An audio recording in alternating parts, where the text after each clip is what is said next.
वैष्णव संत श्रेष्ठ तिरुनिवासी जगदवंदी जगद्गुरु तुकाराम महाराज यांचा हा सेवेकरता आपण घेतलेला असून अभंग सर्वांच्या परिचयात आहे। आणि या अभंगातून तुकोबरायांनी आपल्या गुरूंचा आपल्याला कृपाशीर्वाद प्राप्त झाला त्या दिवसाचं म्हणजे तिथी वार सांगितलेला आहे। अंतिम काळ आणि तिथला प्रसंग सुद्धा सांगितला त्याने। काय म्हणतात महाराज, सत्य गुरुराये कृपा मज केली, सत्य गुरुराये कृपा मज केली, परिणाही घडली सेवा काही, सापडविले वाटे जाता गंगेशना, मस्तकी तो जाना ठेवला कर, भोजना मागती तूप पावशेर, पडिला विसर स्वप्ना माझी, काय कळे उपदला अंतराय, म्हणूया काय त्वरा झाली, राघव चैतन्य केशव चैतन्य सांगितली खून मालिकेची, बाबाजी आपुले सांगितले नाम, मंत्र दिला राम कृष्ण हरी, माघ शुद्ध दशमी पाहुनी गुरुवार, केला अंगीकार तुका म्हणे, सापडविले वाटे जाता गंगे स्नान, मस्तकी तो जाना ठेविला कर, जयांचे केली स्मरण, होय सकल विद्येचे अधिकरण, तेची बंधू श्री चरण श्री गुरूंचे। ओम नमो ज्ञानेश्वराय,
तुमचा अनुग्रह पावधारो चराचरी, मी कला कुसरी काहीच नेणे, बोलतो वचनी अति भाविक, पांडुरंगा करू प्रथम नमन, दुसरे चरण संताचे, त्यांच्या कृपादाने कथेचा विस्तारो, बाबा सद्गुरु दासतुका समचरण सरोजम, सारलीला विधान, जगन निहित पाणी मननाना, तरुण तुळशीमाला कंदनम कंजनेत्रम, सदैधवलास विठ्ठलं चिंतयामि, वसुदेव सुतं देवं कंसचानूरमर्दनं, देवकी परमानंदं कृष्णं वंदे जगद्गुरु।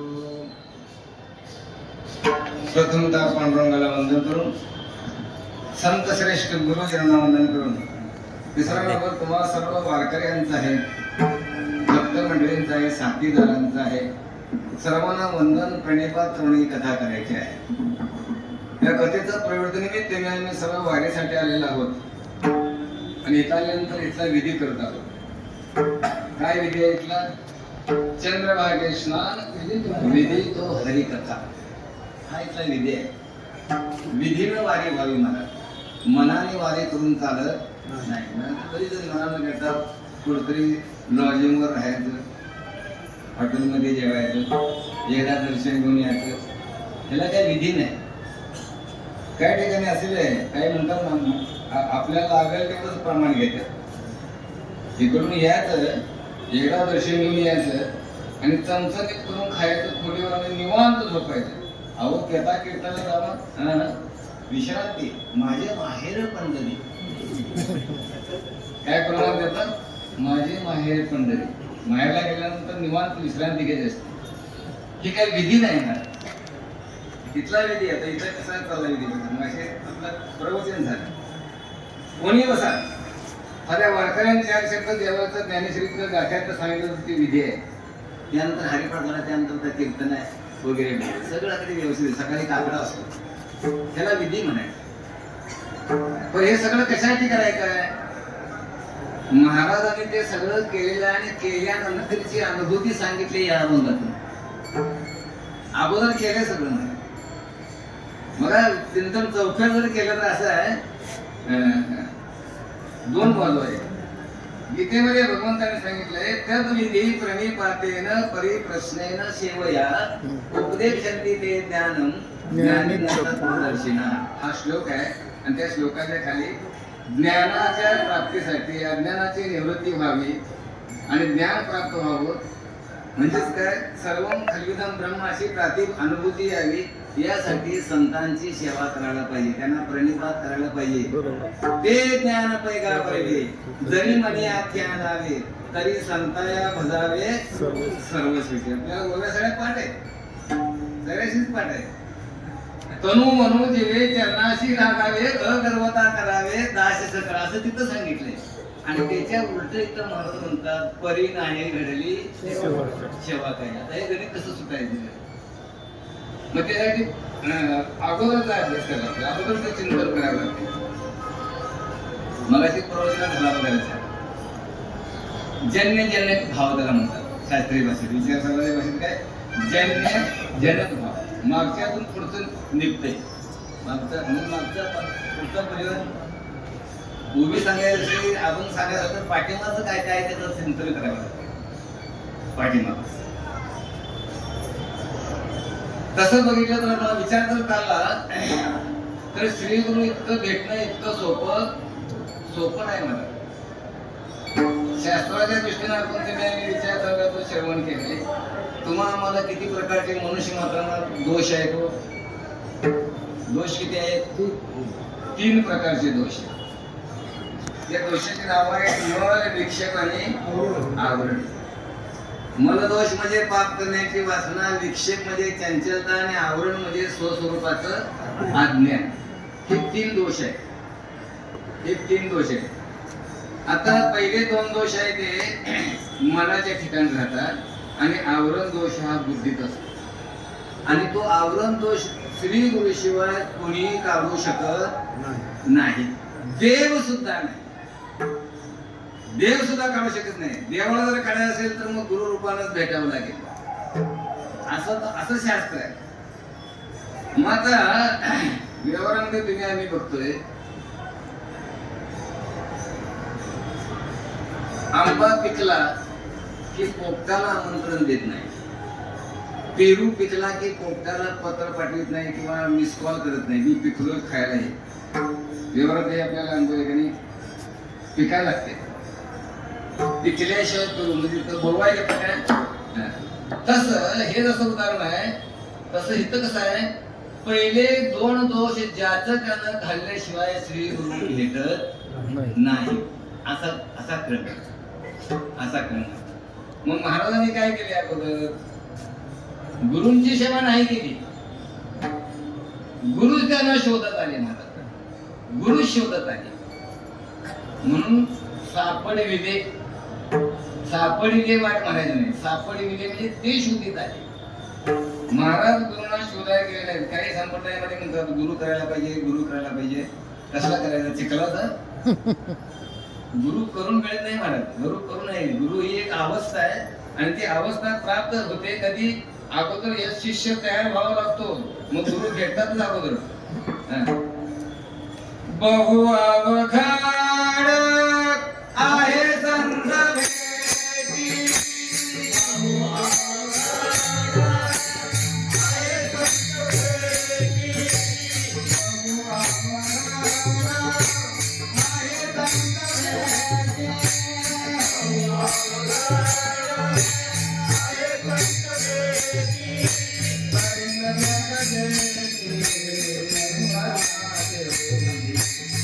Hare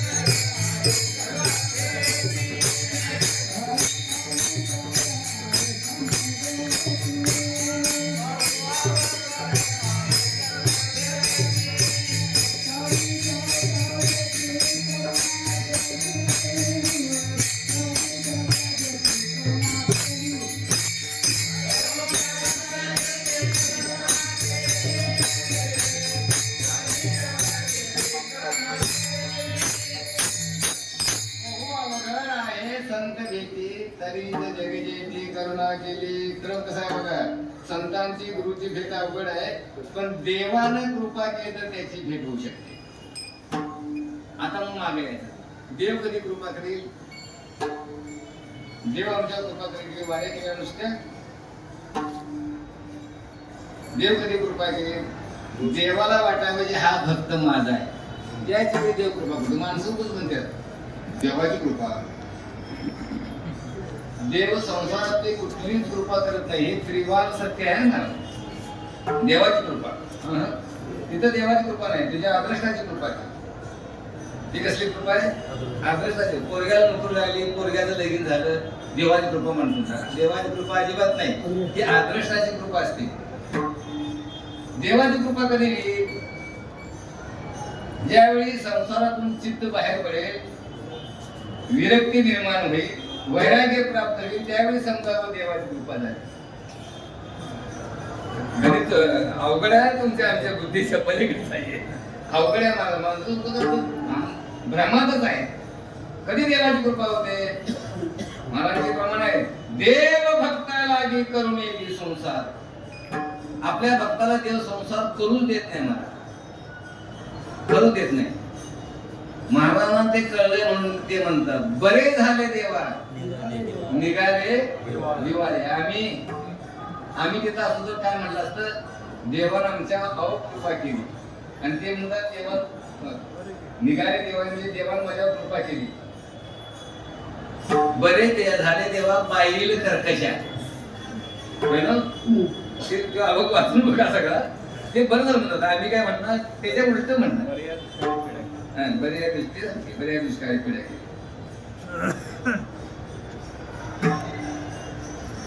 हे बरं झालं. त्यावेळी देवाची कृपा म्हणणार, विरक्ती प्राप्त व्हायला पाहिजे.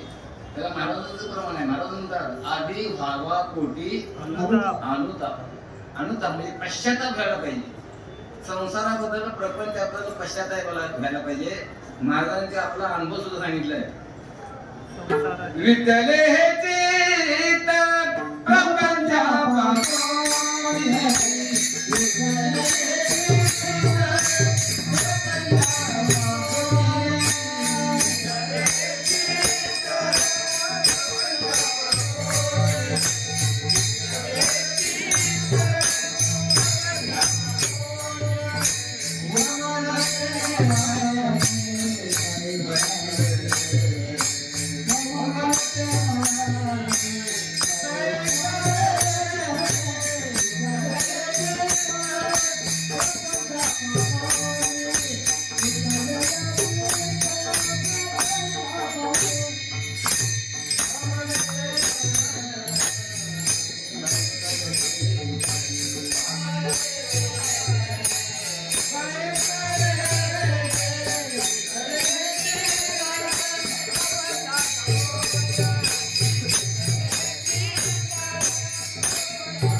चिंतन आहे मला.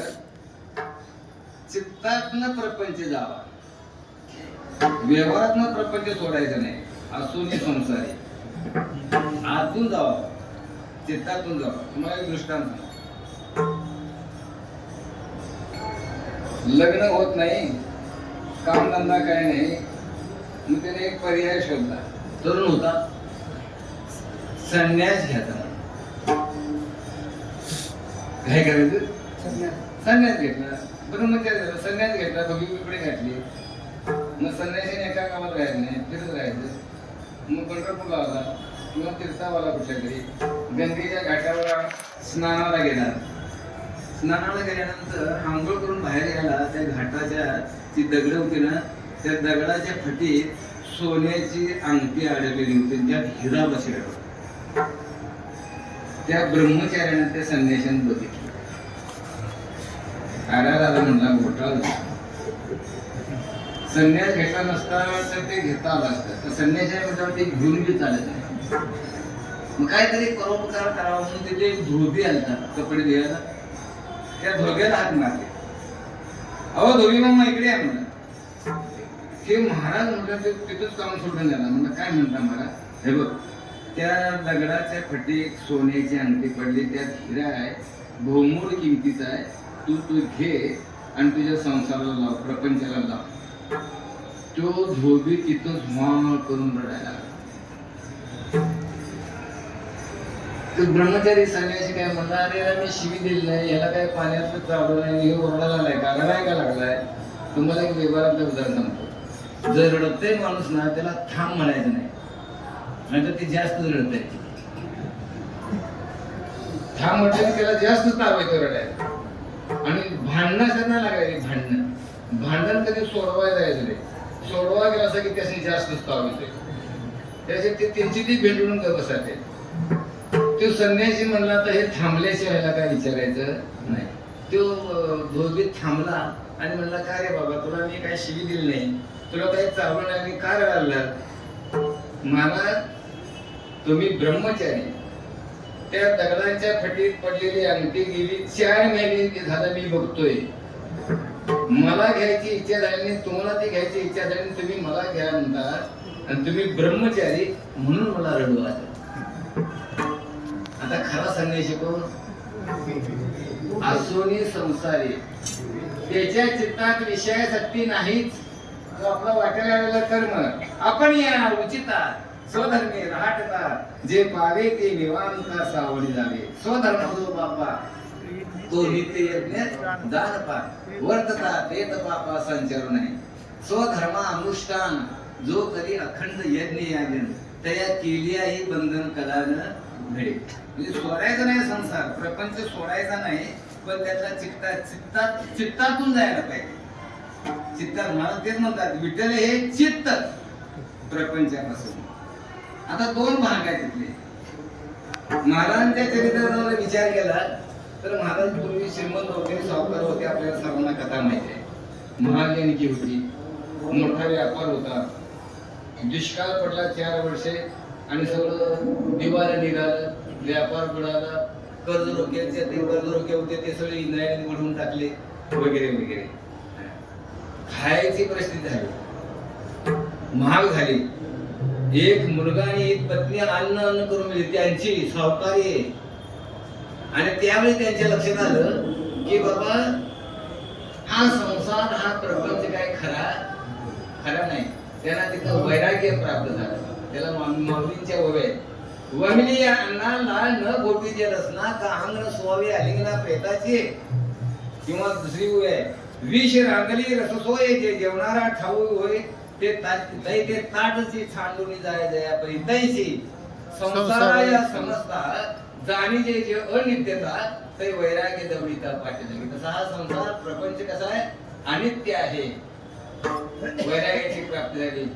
आणि माधवाने काही पाठ केली संतांची उत्तरे. असं कीर्तन प्रवचन झाले तिथं ऐकायला जायचं, टाळी करून भरायचं, पाठ भरायचं आणि त्या महाराजांचं ऐकायचं. मग प्रत्येक महाराज काय म्हणतात, हरिमुखे म्हणा, पुण्याची गणना, विठ्ठल विठ्ठल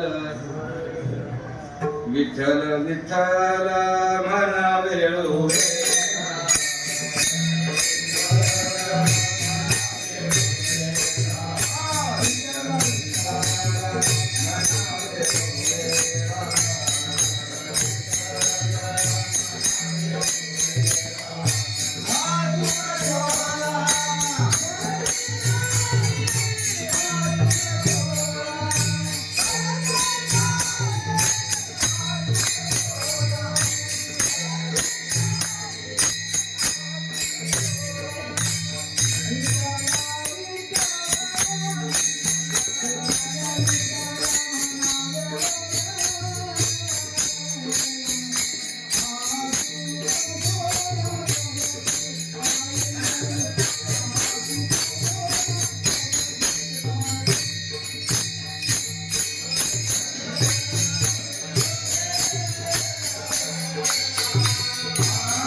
कृष्ण हरी विठ्ठल केशव अशी तिची आवड निर्माण झाली ऐकून श्रवण करून काही महात्म्यांचं श्रवण करून. मग एवढा त्याचा ध्यास आला त्या नामाचा, एवढा ध्यास राहिला की ते नाम थांबायला तयार नाही. माझी मज झाली छंदया नामाचा घेतला शे. अनावर, अनावर म्हणजे आवरत नाही, अन्नावर नाही, अनावर. माझी मत झाली अनावर वाचा, माझी वाचा थांबतच नाही, अखंड देवाचं नाम घेते आणि त्याचा परिणाम भागाने येऊन गेले. काय म्हणतात, माझे मनीता दानोलिया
मनीचा जाणून या भाव तो कधी उभा व गुरुराव माझ्या मनाचा भाव जाणून तोच उपाय केला. काय केला, माझ्या आवडीचा जो मंत्र होता तोच मला मंत्र दिला.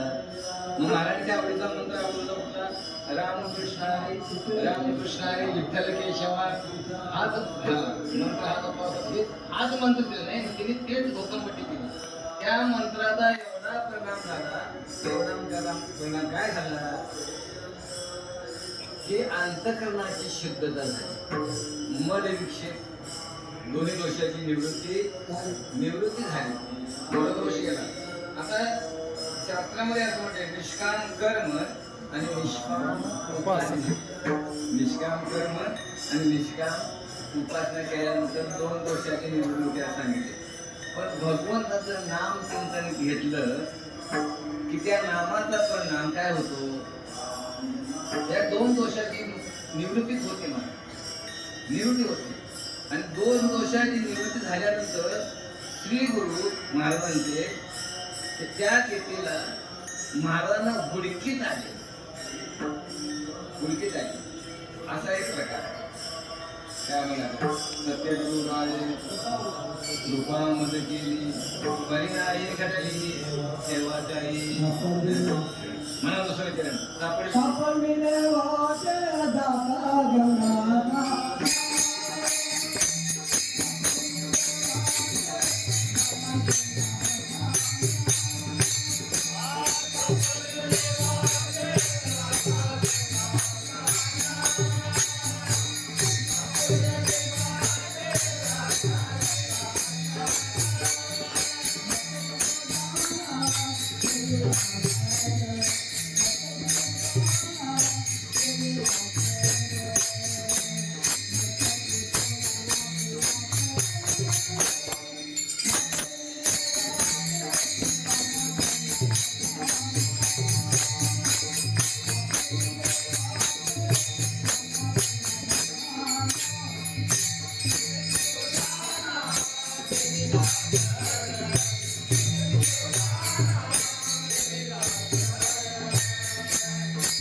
स्वप्नात पुढे सांगितलं महाराजांना स्वप्न पडलं महाराज आणि स्वप्नात ते गंगेला स्नानाला निघाले होते आणि त्या स्नानाला जाताना त्यांनी श्रीगुरुनी त्यांना गाठलं आणि डोक्यावर हात ठेवला आणि रामकृष्ण हरी हा मंत्र दिला असा या अभंगाचा भाव.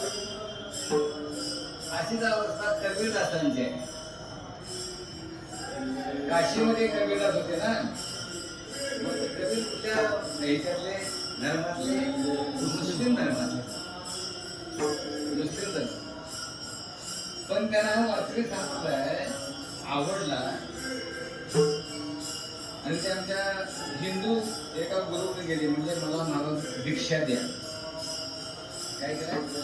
भिक्षा द्या.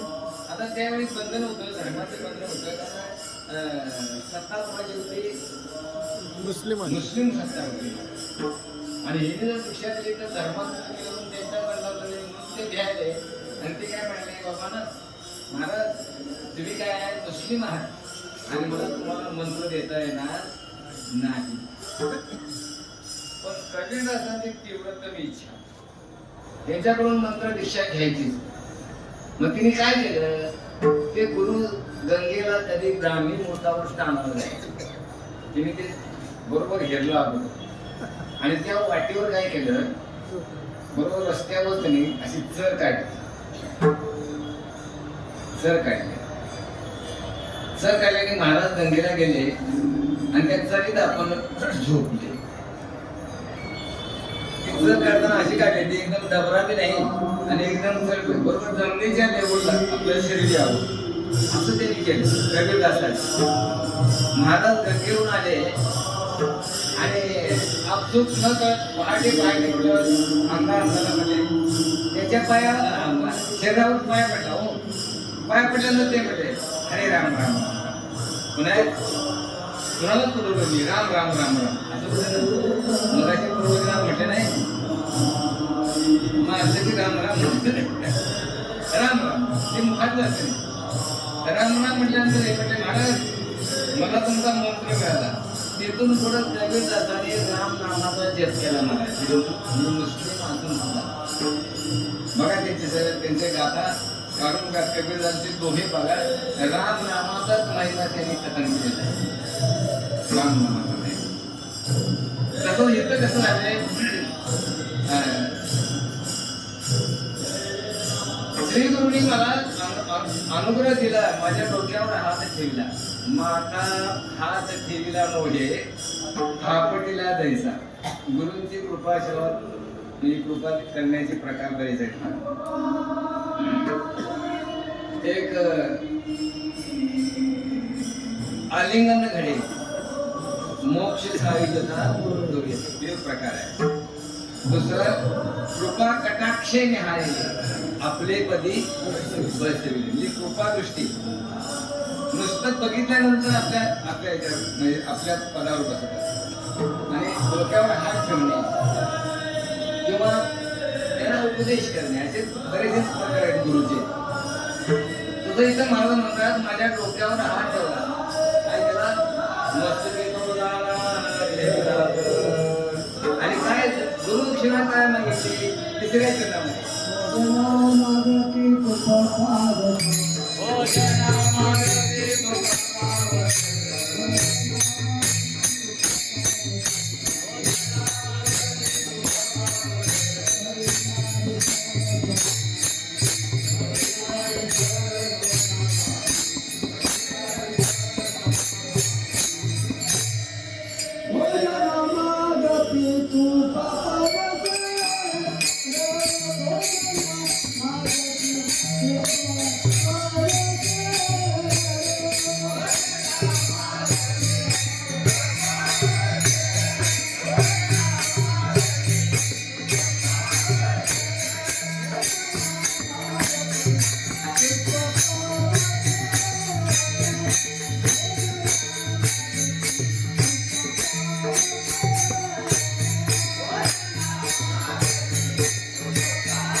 भोजना मागती उपपावशे पहिला मागी आता इथं रूपकात्मक बोलणं आहे. उपपावशे म्हटलं की आपल्याला भाव श्रीगुरु काय आपल्याकडे मागतात किंवा देवाला आपल्याला काय माहिती तू मन हे मीची करी माझी भजनी प्रेम धरी आणि सर्वत्र नमस्कारी मध्ये गाते तू मनसा नियम करी निश्चळ होय अंतरी मग कर्मेंद्रिय व्यापारी वर्धतु सुखे बरेच होय तू मन बुद्धी साचेशी माझे स्वरूपे आरतीशी तरी मातेची गावावशी हे माझी भाव देवाला काय पाहिजे मन बुद्धी द्यायला पाहिजे म्हणजे अंतकरणाच्या वृत्तीनं त्या भाग पडले मन बुद्धी चित्त आणि अहंकार. मग पूर्वी त्या हिशेबाप्रमाणे मापाप्रमाणे एक शेर त्याचा एक त्याचा जाऊन म्हणजे पाव शेर अंतकरणे एक शेर त्याचा पाव भाव म्हणजे त्याचा एक भाग मन दे बुद्धी दे चित्त दे नाहीतर अहंकार दे. अहंकार गेला अहंकार दे भोजना मागती उपपावशे पहिला तो सुद्धा मला आता वेगवेगळ्या व्यक्तीने या अभंगाबद्दल काही लोक शंका घेतात. काही जण म्हणतात तुकाराम महाराजांना पूर्वीची कृपा झालीच नव्हती असे काही जण म्हणाले. महाभारत झालं तरी त्यांनी चिंतन केलेलं नाही. काय नाही शास्त्राच्या बाजूला असाय महाराज अवस्था किती आहे एकूण आता 3 अवस्थेमध्ये आपण आता जागृती अवस्थेमध्ये आहोत. मग स्वप्नात गेले की जागृती स्वप्न आणि सुसुप्ती ह्या 3 अवस्था आहेत प्रामुख्याने. तर त्या तिन्हीच्या अजून मोठ प्रकार होतात. जागृती स्वप्न जागृती सुसुप्ती 9 अवस्था होतात. स्वप्न जागृती स्वप्न सुषुप्ती अशा काही एकूण 9 अवस्था होत्या. त्यातली स्वप्न अवस्था जी आहे त्यात पडलेले जे स्वप्न असते ते स्वप्न असतं ते खरं मला काही काही स्वप्नाचा विचार करावा ते शास्त्र आहे. जागृती स्वप्न अवस्था आहे त्या अवस्थेमध्ये पडलेलं स्वप्न ते खरं करते. मग त्याला पुराणामध्ये पाठिंबाचे उदाहरण आहे. आपल्या पुराणामध्ये हरिश्चंद्र राजानं स्वप्नात विश्वामित्राला राज्य दान दिलं. पहिलं स्वप्नात दिलं पण ते खरं केलं सगळं. स्वप्नात दिलं सगळं दिलं. तसं इथं मला त्या पद्धतीनं स्वप्न पडले जागृती स्वप्न अवस्थेमध्ये पडलेलं स्वप्न आहे आणि त्या स्वप्नामध्ये श्री गुरुजींनी त्यांच्यावर खरोखरच काय केलेलं आहे, बोध केलेला आहे. कसा काय बोध केला महाराजांनी तुला सांगितलंय.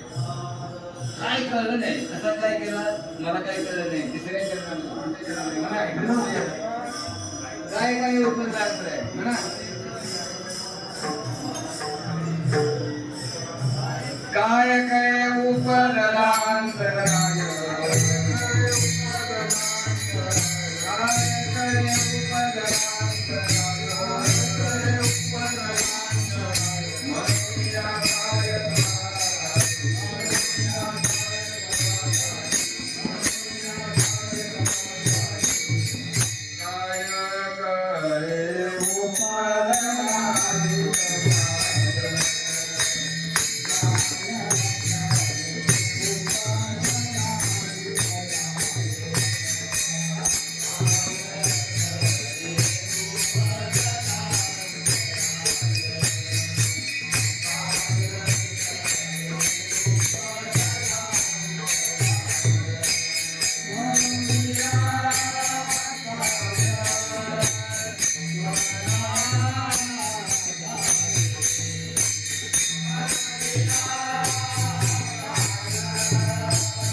काय मालूम का मी गंगा स्नानाला गेलो स्वप्नामध्ये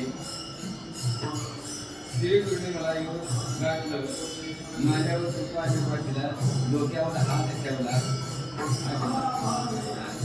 आणि काय केलं, रामकृष्ण हरी मंत्र दिला.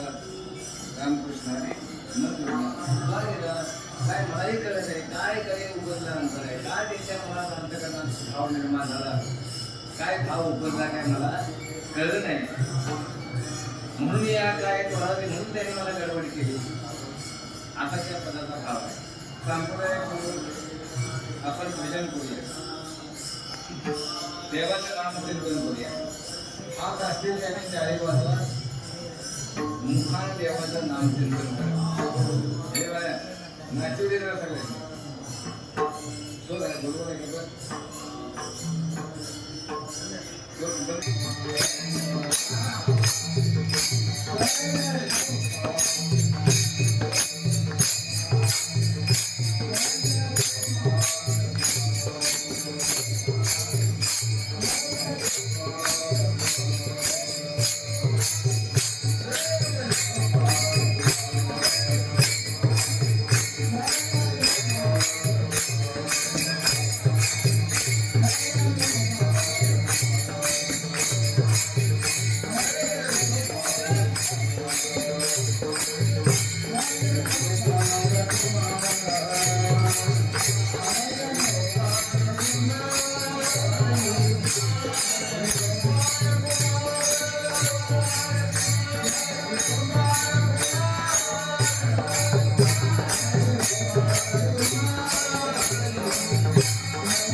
मस्तकी तुझाना भोजना मागती तूप गावचे पडिला विसर स्वप्न मारी काय करे उपजला अंतराय म्हणूया काय पता नाही. पुढच्या पदामध्ये म्हणतात आपली पुस्तके तुम्ही काय केलं आपली परंपरा ते सांगितली. राघव चैतन्य केशव चैतन्य सांगितली पूर्ण माली म्हणजे तुकाराम महाराजांचा संप्रदाय चैतन्य संप्रदाय. आपल्या भारतीय संप्रदायामध्ये 4 संप्रदाय आहेत. फळ नव्हे हे फळ संप्रदाय पण जुने संप्रदाय 4 आहेत. एक स्वरूप संप्रदाय, दुसरा आनंद संप्रदाय, तिसरा नाथ संप्रदाय आणि चौथा चैतन्य संप्रदाय. चैतन्य संप्रदायामध्ये तुकाराम महाराजांचा चैतन्य संप्रदाय बाबाजी आपले सांगितलेले नाव. प्रत्येक संप्रदायाचा मंत्र वेगळा आहे, ग्रंथ बाकी एकच आहे, आराध्य दैवत एकच आहे, इष्ट दैवत एक ग्रंथ ज्ञानेश्वरी गीता भागवत हे ग्रंथ. फक्त मंत्रामध्ये फरक आहे. रामदास स्वामींचा आनंद संप्रदाय आहे ना, त्यांचा मंत्र असा आहे श्रीराम जय राम जय जय राम. नाथ संप्रदायांचा श्री काय ओम नमो भगवते वासुदेव. एकनाथ महाराजांचा स्वरूप संप्रदाय त्यांचा मंत्र असाच आहे ओम नमो भगवते वासुदेव. आणि तुकाराम महाराजांचा आनंद चैतन्य संप्रदाय त्यांचा मंत्र आहे रामकृष्ण हरी. मला एके ठिकाणी आढळलं मला एवढं त्याच्यातलं ज्ञान होतं सुरुवातीच्या काळामध्ये. त्या उत्तूरच्या तिकडे गावात एका कीर्तनला गेलो आणि असं मनपात कीर्तन जुनी माणसं मला सांगितलं तर पण तुम्हाला म्हणजे की तेली माणूस होते बेदरी कारखान्यात दशरथ तिली तिन्हीची तारीख दिली आहे. ते तिथं आलं नव्हते मला कुठे जाऊन कीर्तन करून आमच्या गावात आरळगुंडी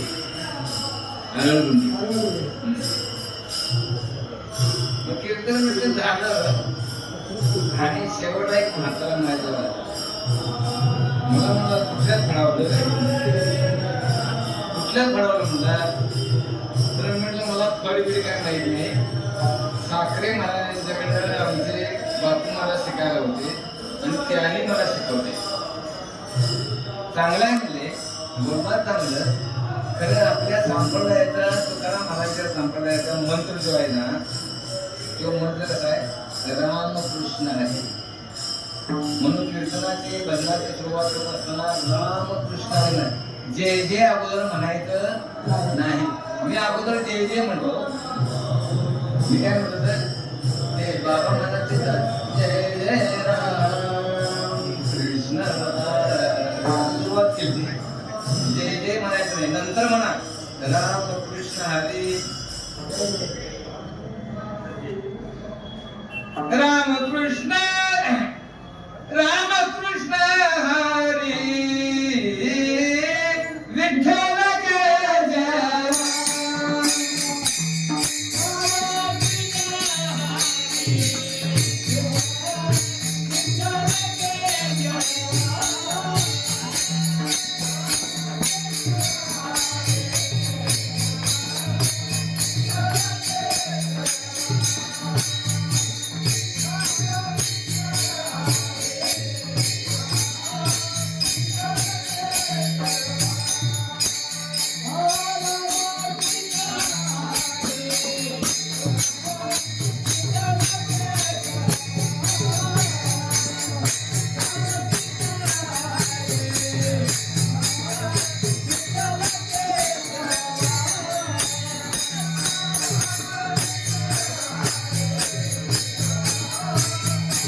आपलं जे मन आहे ते एका वेळी एकच कार्य करते.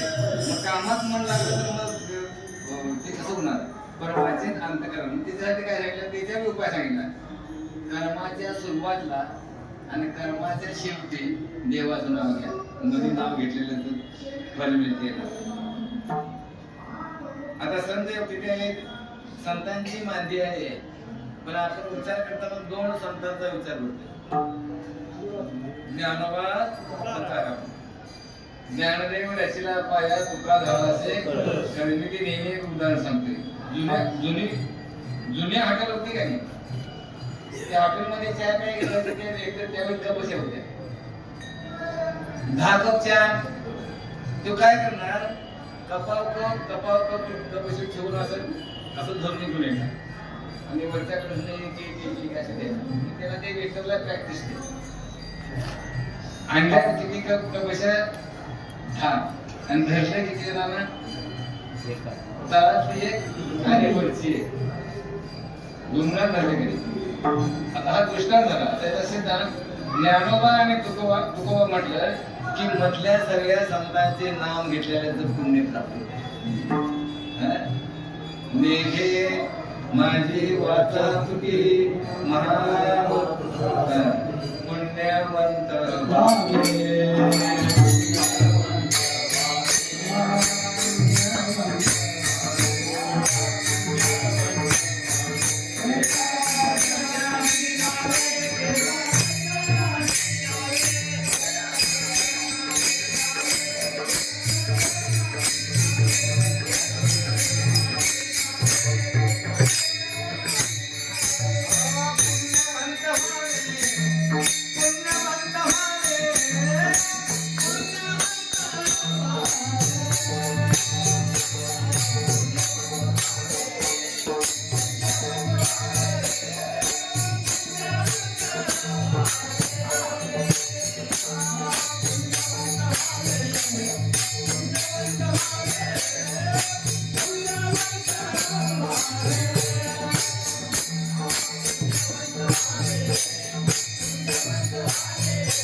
मंत्र दिला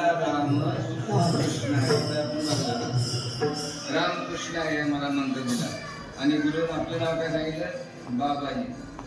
राघव चैतन्य फळ केशव चैतन्य सांगितली खून मालिकेची. राघव चैतन्य, त्याच्यापासून केशव चैतन्य, त्याच्यापासून बाबाजी चैतन्य. आणि बाबाजी चैतन्याने तुकाराम महाराजांना फोन केला, अनुग्रह दिला. मस्तिकी काय केलं? हात ठेवला. असा तुझा प्रकार आहे. आता ही अवस्था कधी प्राप्त झाली? आपण उपक्रमामध्ये त्याचा विचार केला. काय केला उपक्रमामध्ये? श्रीगुरूंची कृपा दृष्टी प्राप्त झाली. डोक्यावर हात ठेवला. काय करतात ते श्रीगुरू? आपणा सारखे करीत तात्काळ नाही काळ वेळ द्यायला लागे. म्हणजे मराठी प्रवचनात आपला विचार झाला. अशी अवस्था असेल तर गुरु आणि शिष्य दोन राहिले, ते एकच राहतात. देव आणि भक्त एकच होतात. देवनी माऊली भगवंतांनी सांगले ना मध्यान्ह हे अर्जुना ही भक्त जे आहेत ना आत्मज्ञाने चोकडी संत ही माझी रूपडी तेच दृष्टीपूर्व आवडी कामिनी जैसी. किंवा परवा पूर्वी चिंतन कुठं झाले तू वल्लभा मी कांतो 80 पडी दुसऱ्या देत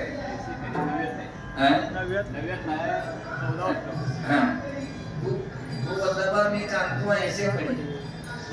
दोन नाहीत माझे एकच अवस्था निर्माण होते आणि ती अवस्था प्राप्त होण्यासाठी अगोदर बाकी आपण साधना करावी लागते. इतकं ते सोपं नाही. देह हरी पलंगावरी नाही जमत मला. त्यासाठी अगोदर नाम साधना घडायला लागते. सर्वात सोपं साधन आहे नाम संकीर्तन साधन ते सोपे लढती पापे कुठं जायची गरज नाही. द्यायला कधी साया जावे मनांतर कुठं जायची गरज नाही. खायचं पैसो नाही काय करायचं एक सिद्ध करून राम मगाशी प्रमाणे रामकृष्ण हरी नामाचा जप करायचा. बाकीचं काही करायला लागत नाही. मग काही पैसे द्यायला लागतील का? काय द्यायला लागत नाही मला. काय खर्च होता काही खर्च नाही. काम करायचं संतांनी केले ते आधी केले मग सांगितले अनुभव आले अंगात ते या जगात देत असे. तुकाराम महाराजांनी ते केलं. पण इथे शंका एक अशी आहे त्यावेळेला सुद्धा तुकाराम महाराजांनी समाजाला विचारलं नुसतं हे नाम घेऊन त्याचा फायदा काय नाम घेतलं आम्हाला पैसे मिळतील काय नाम घेतलं आमचं घरदार चालू काय. मी उपक्रमामध्ये सांगितले देवाच्या भक्तीनं ते काय चालू ते आदर्शावर असते. प्रारब्धे जोडे धर प्रारब्धे वाढे मान तुकाराम महाराज म्हणतात. प्रारब्धेची भरे पोट तुका करीना वाट. पण ते सगळी सिद्धी सुद्धा प्राप्त होते पित नाही असं नाही.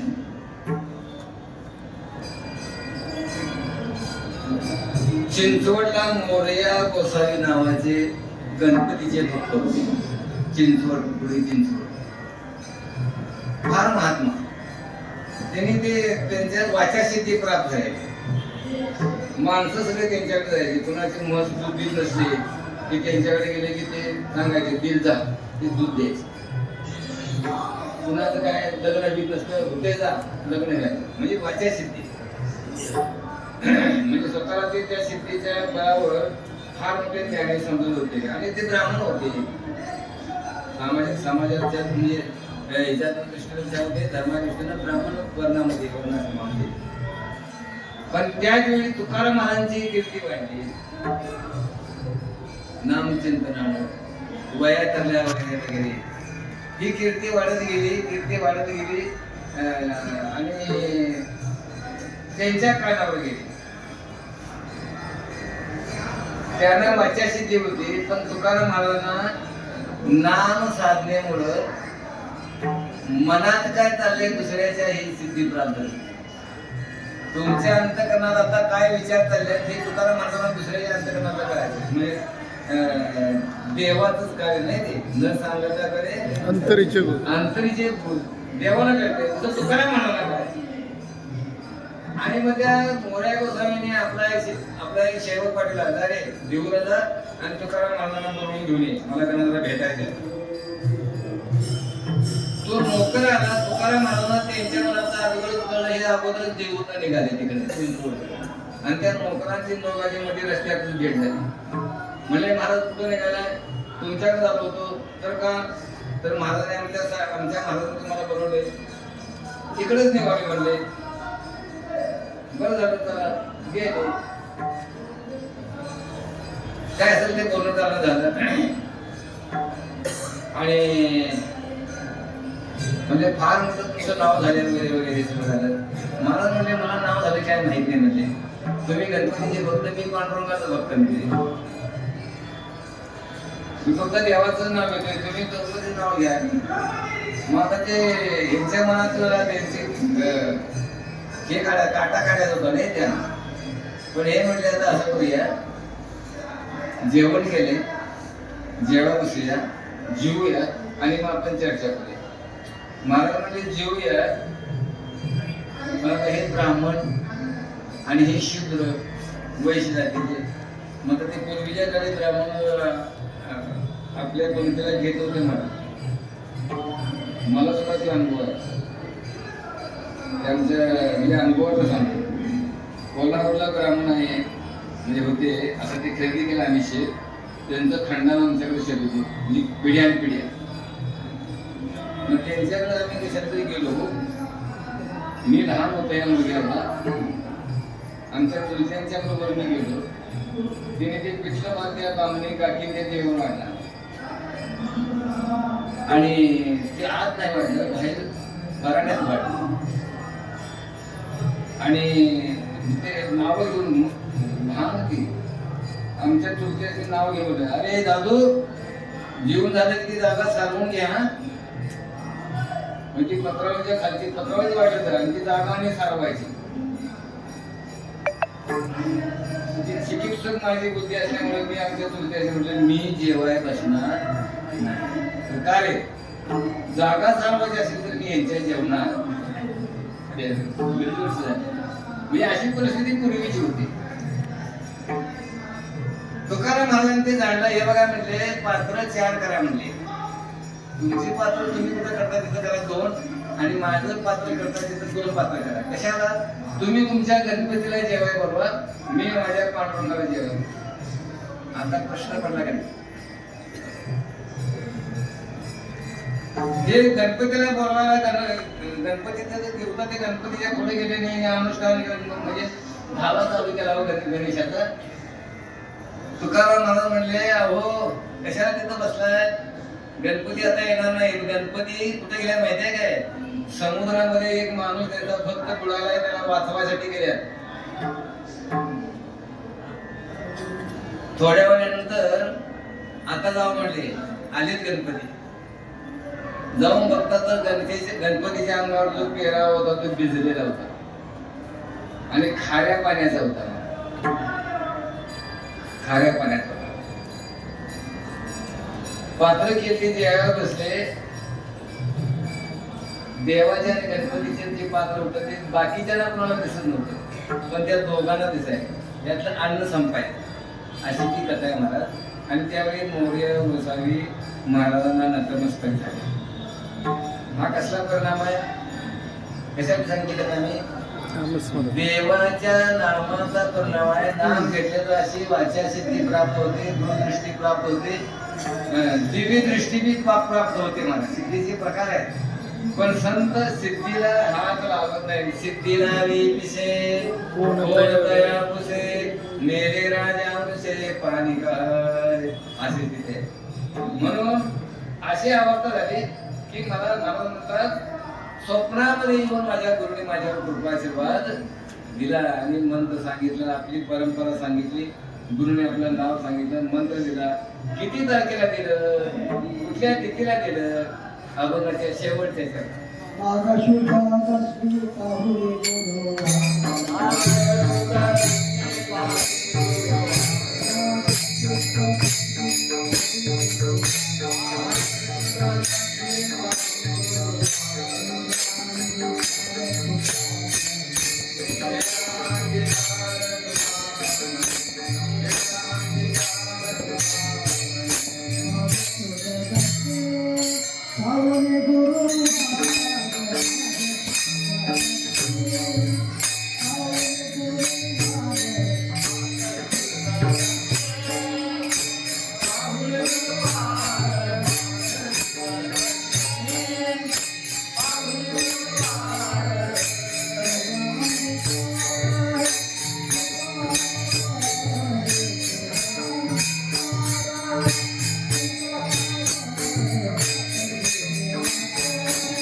या तिथेला वारी निर्माण झाली.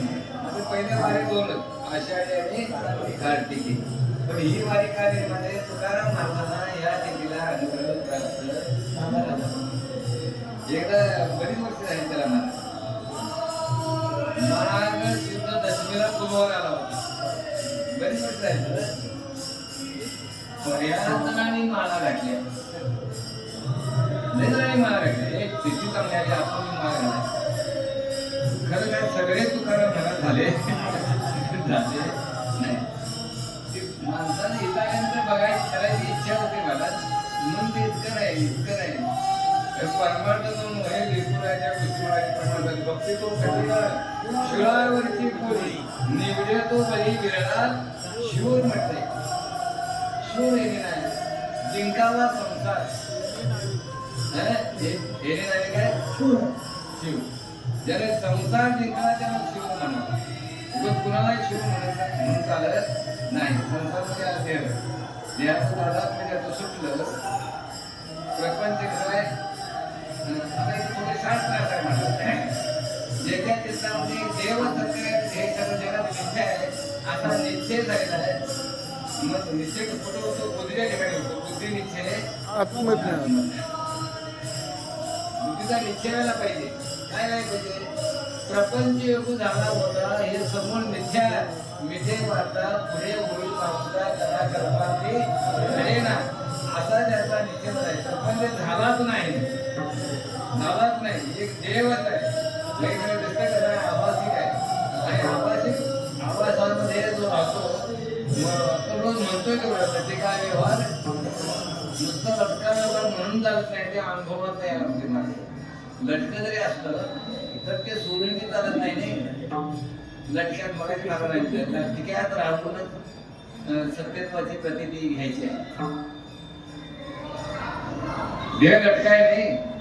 देह लटका असला तरी सुद्धा पंढरपूरची वारी करायला सोपा आहे ना. म्हणून महाराजांनी म्हटलं शरीर उत्तम चांगले शरीर सुखाचे भोसले शरीरे साध्य होई केले शरीरे साधिले बरोबर. याचा साधन म्हणून वापर केला तर परब्रह्माची प्राप्ती करून घेता येते.